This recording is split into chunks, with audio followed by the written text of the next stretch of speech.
Welcome to our Channel English Improvement Hub. This session is designed specifically for advanced English learners, C1 level and above.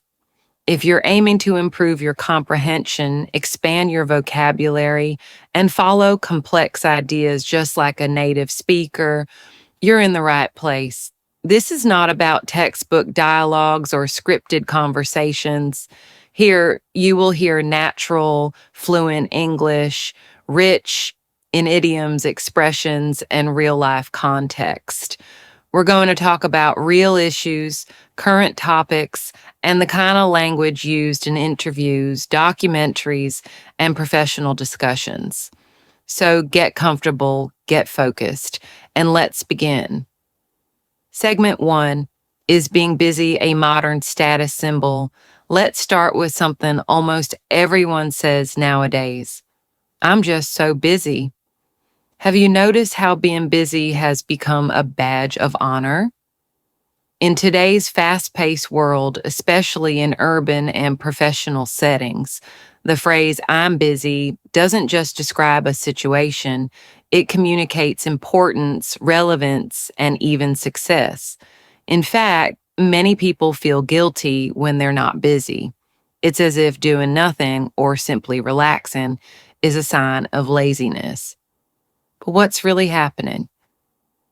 Let's consider the average day of a corporate employee. They wake up, quickly check emails, rush through breakfast, attend back-to-back meetings, and constantly switch between tabs, tasks, and texts. At the end of the day, they feel exhausted but oddly unaccomplished. Why? Because often being busy is not the same as being productive. Productivity is about outcomes. Busyness is about motion. The two are not equal. In Scandinavian countries like Denmark, there's a strong emphasis on work-life balance. Offices close early, people leave on time, and working overtime is often discouraged. Yet these countries consistently rank high in productivity and happiness. Why? Because rest and focus go hand in hand. People do better work when they are not burned out. So the next time someone asks, "How are you?" think twice before replying, "Busy." Segment 2, the multitasking myth. Let's talk about multitasking. Most people think it's a strength. Employers love candidates who claim to be able to juggle multiple tasks at once. But is multitasking actually effective? According to neuroscientific research, the brain doesn't truly multitask.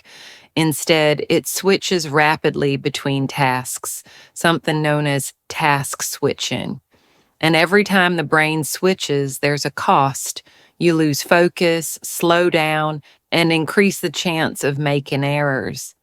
Think of a person replying to emails while on a Zoom call, while also checking their phone.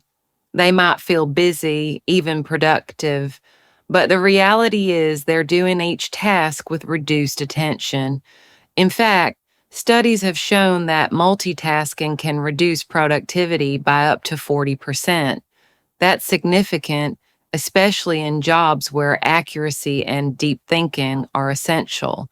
A better alternative, monotasking, focusing on one task at a time. It's not flashy, and it might feel slow at first, but it's far more efficient. Next time you find yourself trying to do too many things at once, pause. Choose one thing, do it well, then move to the next. Segment 3, the problem with perfectionism. Let's explore a trait that many high achievers struggle with, perfectionism. On the surface, perfectionism sounds like a positive quality.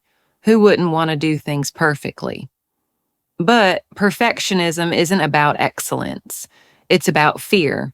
Fear of failure, fear of judgment, fear of being not enough.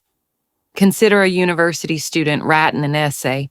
They spend hours researching, rewriting, deleting, starting again, not because they want to do a great job, but because they're afraid of turning in something imperfect. Or think of a content creator who never uploads videos because they're never good enough. Perfectionism can be paralyzing. It can lead to procrastination, burnout, and even mental health issues like anxiety and depression. The solution isn't to aim lower, it's to aim smarter. Focus on progress, not perfection. Give yourself permission to make mistakes. That's where real learning happens. Segment 4: How environment affects productivity. Have you ever tried working in a cluttered room with noise in the background and a dozen notifications popping up on your screen? Environment matters a lot. Studies show that our surroundings influence not just our mood, but also our ability to concentrate. Natural light, for example, has been linked to higher energy levels and better focus. Plants in the room can reduce stress. Even color impacts performance. Blues and greens tend to promote calm and creativity. In the age of remote work, creating a dedicated, organized workspace has never been more important. When you work from your bed or your couch, your brain associates those spaces with relaxation, not productivity. So ask yourself, is your environment helping you or holding you back? Segment 5: Digital fatigue and mental clarity. We live in a digital world. Most of us spend more time looking at screens than sleeping. Between smartphones, laptops, and tablets, our eyes and brains rarely get a break. This leads to something called digital fatigue. Symptoms include tired eyes, headaches, lack of focus, and emotional exhaustion. Real life scenario: imagine spending 8 hours in front of a computer for work, then 3 more watching Netflix or scrolling through social media. That's over 10 hours of screen exposure a day. It's no wonder so many people feel drained, even if they haven't done physical labor. Digital fatigue also affects communication. We've become less patient, more distracted. It's harder to be present. Combating this doesn't mean giving up technology. It means setting boundaries. Take screen breaks. Use the 20-20-20 rule. Every 20 minutes, look at something 20 feet away for 20 seconds. Go outside, unplug. Clarity doesn't come from doing more. It comes from doing less with intention. Segment 6: Self-discipline versus motivation. Let's end with a topic that comes up all the time: how to stay consistent. Most people say, I just don't feel motivated.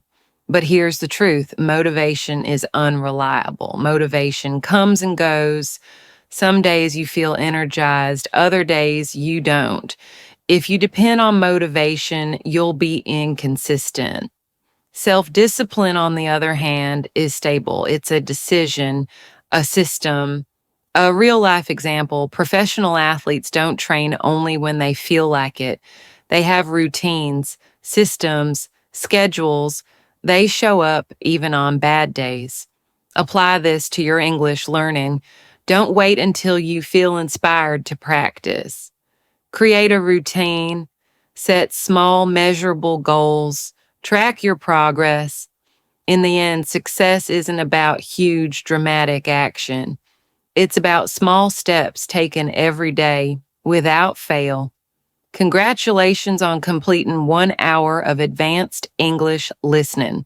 You've covered deep, real-life topics using complex language and nuanced ideas.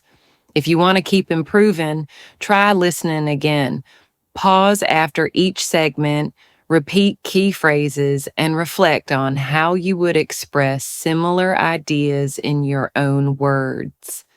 Thank you for listening. Stay curious, stay consistent, and remember, learning a language is not about perfection, it's about progress.